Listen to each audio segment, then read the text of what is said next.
So, let's start with the goalkeeper. The best goalkeeper the Premier League has ever seen. Who's in goal? Yeah, Peter Schmeichel for me. He was, he backs it up with trophies. He was involved in the greatest team of that generation. He had presence, size, he was commanding, he drove that team forward. I think he's a standout. I'm not sure if you've got anyone, Righty, that you think could challenge him. Only Dave Seaman, and that's because I was with Dave Seaman on a daily basis, saw what he's capable of, but this guy is probably the number one. He was the only goalkeeper that was probably in my head before I got out on the pitch. I was so desperate to score against him, and he was so desperate to save. He made some of the greatest saves ever against me. You know what I mean? I only scored against him. I scored against him in a friendly in South Africa, and I scored against him in the Community Shield. And he always says to me, "Yeah, but you didn't score in a real competitive game." And he was so good. He made some amazing saves. Okay, Schmeichel in goal. Yeah. Back four? Back four. Right. Yeah, we'll go for a conventional back four. Right back, Gary Neville. Underestimated. Rio Ferdinand, I think he was just a total Rolls Royce. John Terry, great leader, longevity, and Ashley Cole. I don't think there's any questions about the left back at all. Where's the big debate here then? Centre backs, Righty? I'd probably. I'm sorry. I'm gonna have to have Tony Adams in that instead of John Terry. Yeah. I'd have because John Terry's is a great captain. You know, Sean will never hear anything badly said about him, but I'd probably have to have Rio. And if I was going to put anyone next to him, it would be Tony Adams. Tony Adams has to make that side.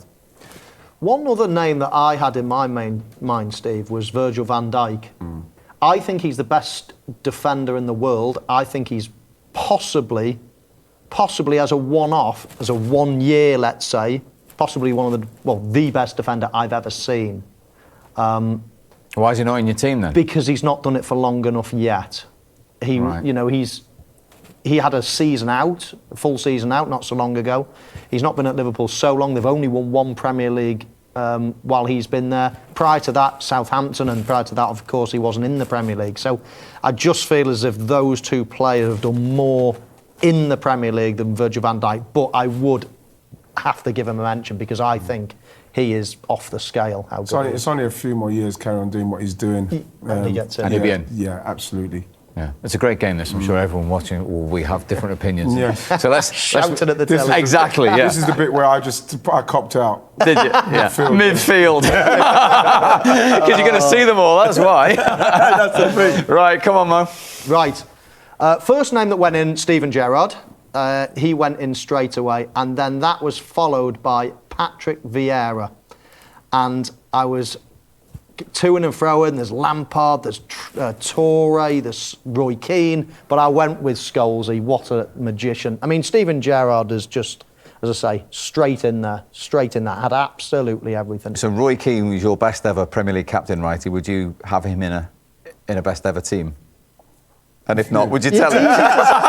It's easy to say yes, but who instead of? To be honest, this is the thing. If he's your best ever captain, he's got to play, no? Well, to be honest, I think Patrick has gone on to be one of the greats alongside Roy as well. But this is why I had to cop out of it because, Roy would probably have to make my team. But like you say, instead of who? Because Yaya Toure, for the time that Yaya Toure is at Manchester City, and there was a period that I'd never seen a midfielder play and dominate like he did, Yaya Toure. No one. Even Patrick, Roy Keane, Steven Gerrard, no one dominated his time when he was at his peak, to me, rather than Yaya Toure. And this, like I said, I had to cop out because I have to have Scholes in, I have to have Patrick in, I have to have You're Steven picking a World Gerrard Cup squad, exactly. And Lampard's nowhere near it as well. So, it was too tough for me. I'm going to throw in Kevin De Bruyne with 4 Premier League. He's been here 7 years. He has. Yeah. And if he keeps going, then he's going to have to muscle in there somewhere, isn't he? Yeah, instead of who? Well, that's the problem, That's what I'm saying. I've put 3 in there. You've done well, Mick. You've done well. That was difficult. And is Gerrard the best player you've played with?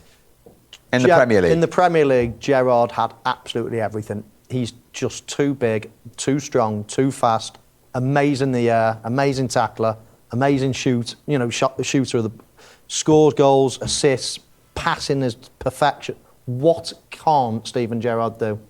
Big games, you want him right by you. just the best. Honestly, just the best. Okay, that's the midfield three. I cannot wait to see this. The front three. Yeah. This was easier for me than the okay. midfield three, I think. I had to get Ronaldo in. I mean, he's one of the greatest ever, full stop. Alan Shearer, the highest scorer in the Premier League, absolute monsters of a centre-forward, and the best player in the Premier League, in my opinion, that's graced the Premier League, Thierry Henry.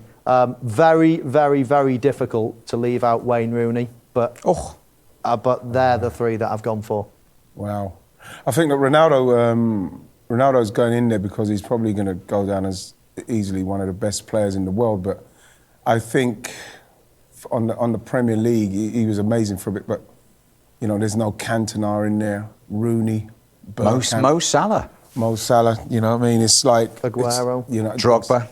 Drogba. Jeez, you see, this is what I'm saying. Is there substitutes involved? Yes, I've squeezed 3 and I wanted more. Good luck. You wanted 15 subs. You can't argue with that. You can only argue and make a case for somebody else, but it's tough to change anything there. It's tough to change anything. Go on then. Subs.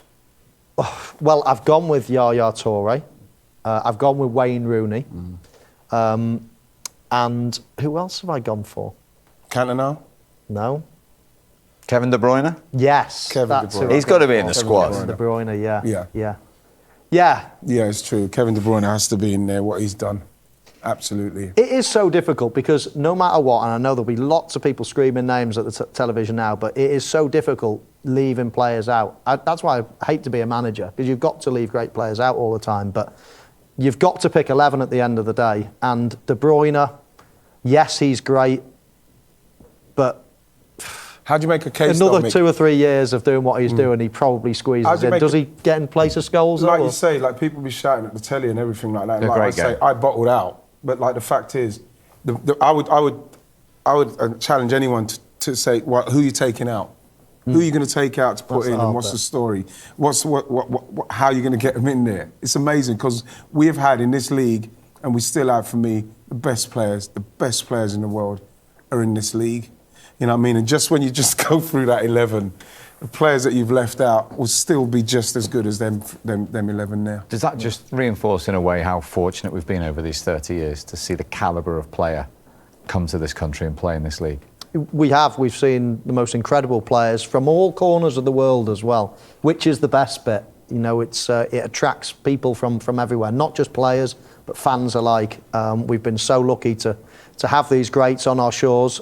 And we continue to get them. You know, a great player crops up in one corner of the world, you can bet your bottom dollar that only a year or so later they'll be making their way to the Premier League, and that's the beauty. Look at Luis Diaz, you know. And the two we've seen, Nunez and Haaland this summer. Absolutely, you know what I It's mean. here they want to play, isn't it? This is where they will want to come to, and you know why not? This league is the best in the world now. You know, people say, "Oh, it's not. It's technically. This is the best in the league." When it started, we had one broadcaster. We got 188 now.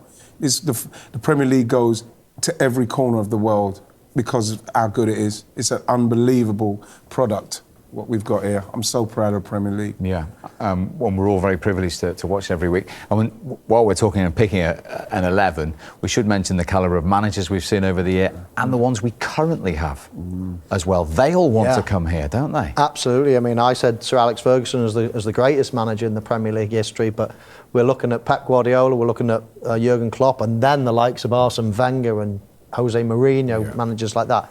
I mean, yes, you're right. Great players, great managers, great stadiums, everything. It's just, it's been an unbelievable 30 years. So, happy birthday to the Premier League. Yes, absolutely. Happy birthday. Absolutely. And well done you two as well for all your memories, and you did play a part in it. We didn't even get close to the squad. I'd be embarrassed to get close to that squad.